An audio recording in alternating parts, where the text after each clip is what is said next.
নমস্কার, সবাই কেমন আছেন? আমি সুপর্ণা আবার চলে এসেছি আজকে নতুন একটা ভিডিও নিয়ে। দেখুন এখানে আজকে একটু ঘুগনি রান্না করব। তো ওই জন্য প্রথমেই প্রেসার কুকারে সিটি বসিয়ে দিলাম।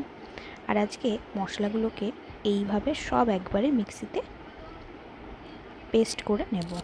প্রেসার কুকারে সিটি হয়ে গেছে আর এদিকে মশলাটাও কিন্তু চটপট রেডি হয়ে গেছে। এবারে জিরে, তেজপাতা, শুকনো লঙ্কা ফোড়ন দিয়েই আলুটা ভেজে নিচ্ছি। আর এদিকে আমার বাহন চলে এসেছে কি রান্না করছি জানার জন্য।